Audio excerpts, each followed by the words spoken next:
கோயம்புத்தூர்ல கள்ளச்சாராயம் உங்களுக்கு தெரியுமா? கள்ளச்சாராயம் குறித்து கள்ளக்குறிச்சியிலே சாவுகள் நடக்கிறது என்கிற செய்தி வந்த அந்த நாள் அன்று கோயம்புத்தூர்ல 98 பேரை கைது செய்கிறது காவல்துறை. உளவுத்துறைக்கு வேலை என்ன? சவுக் சங்கர் கைதாயிட்டா சவுக் சங்கருக்கு எத்தனை காதலிகள் இருந்தார்கள், இந்த காதலியோடு இந்த நாளிலே இரவை கழித்தார் என்று கண்டுபிடிப்பிருக்கா உளவுத்துறை? பச்சையா கேட்கிறேன் நான், அதுக்காக உளவுத்துறை? கோயம்புத்தூர்ல நீதிமன்ற வளாகத்துக்குள்ளேயே வெட்டி கொண்டானுங்க. கருணாநிதியின் ஆட்சி காலத்திலும் கூட இவ்வளவு தூரம் மோசமாக இருந்தது.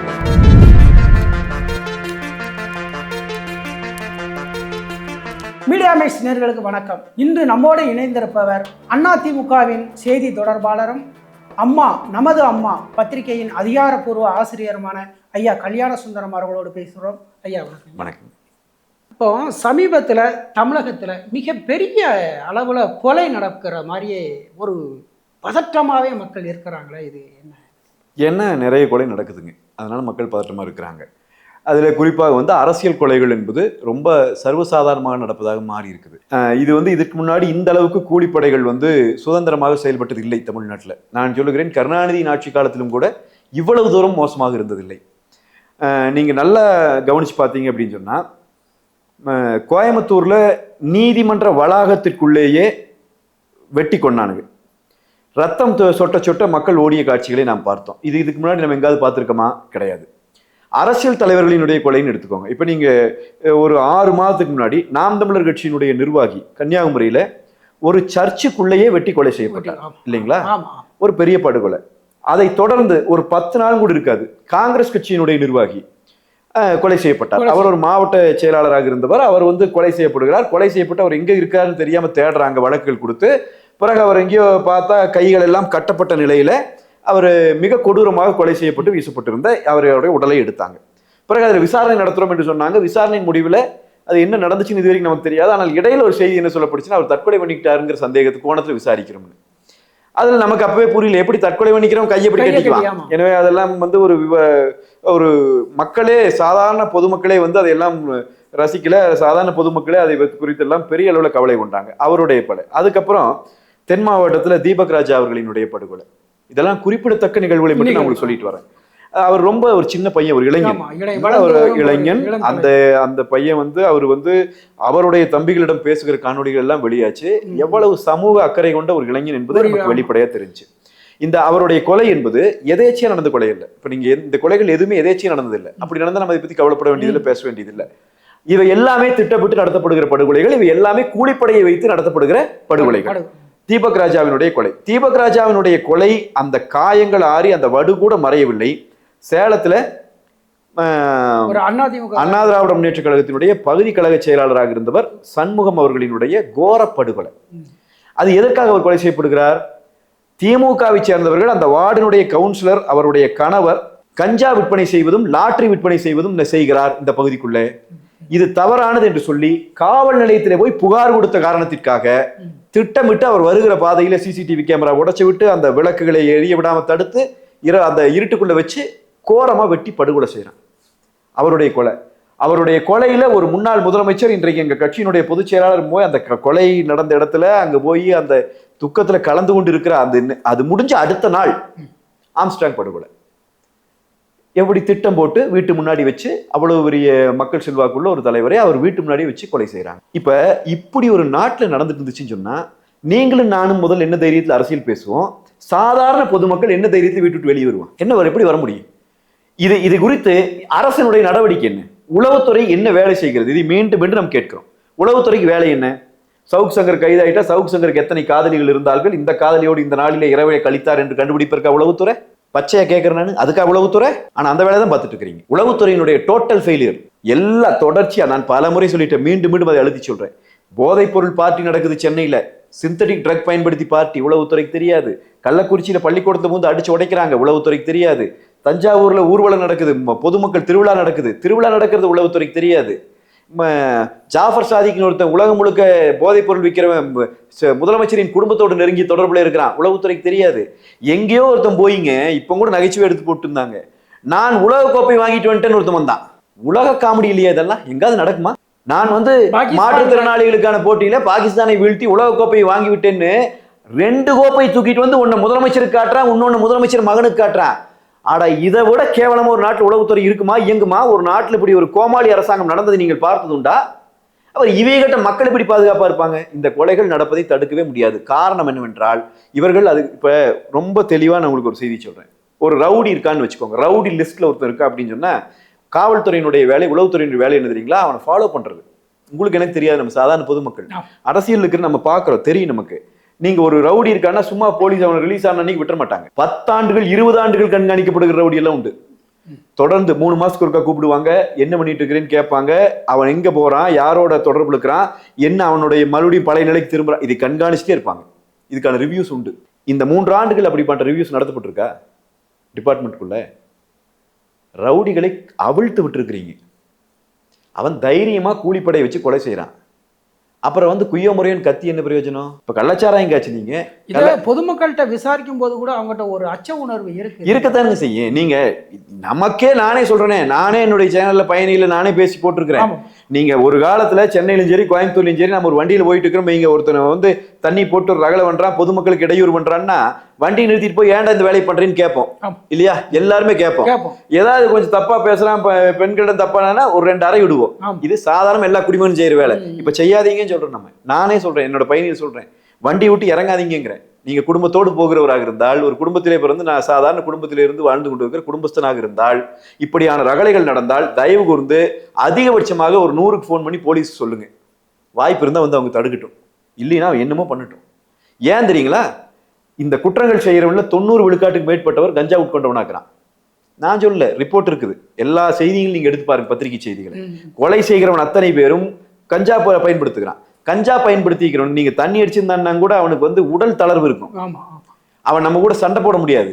நீங்க கஞ்சா போட்டு நிக்கிறவன் வந்து என்ன மனநிலையில் இருக்கிறான்னு நமக்கு தெரியாது, அசுரன் மாதிரி அவன் என்ன ஆயுதத்தை கையில வச்சிருக்கிறான்னு தெரியாது. நீங்க போனீங்கன்னா வெட்டி கொண்டுட்டு போயிட்டே இருக்கிறான். அடுத்த நாள் காலையில தான் அவனுக்கு தெரியுது கொலையே நடந்துருச்சுன்னு.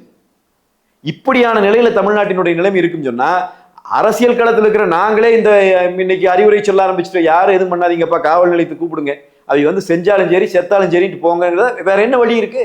அப்ப சாதாரண பொதுமக்களுக்கு ஒரு காலையில் எழுந்து வேலைக்கு போயிட்டு சாயந்தரம் வீட்டுக்கு வந்து குழந்தைகளை பாட்டு குடும்பம் நடத்திட்டு இருக்கிற ஒரு தரமான ஒரு நடுத்தர குடும்பத்தை சேர்ந்த ஒரு சாதாரண மனிதன் இன்றைக்கு அச்சம் இல்லாமல் வாழ முடியுமா? முடியாது. ஒரு சந்தேகமான நேரத்தில் அச்சத்தோடு வாழ்கிறார்கள். குழந்தைகளை வைத்திருக்கிறவர்கள், அது பெண் குழந்தையா இருந்தாலும் ஆண் குழந்தையா இருந்தாலும், இந்த குழந்தைகளை வளர்த்தெடுக்கிற இந்த சமூகத்திற்குள்ள எப்படி வளர்த்தெடுக்க முடியும் என்கிற பேரச்சத்திற்கு உட்பட்டு இருக்கிறார்கள். இதுதான் மிகப்பெரிய பிரச்சனை. ஒரு அரசு வந்து தோல்வி அடைந்து விட்டது என்பதற்கான அடையாளம் இதுதான். அதனாலதான் வலியுறுத்தி சொல்றேன், காவல்துறை கட்டமைப்பு அது எங்க போச்சு?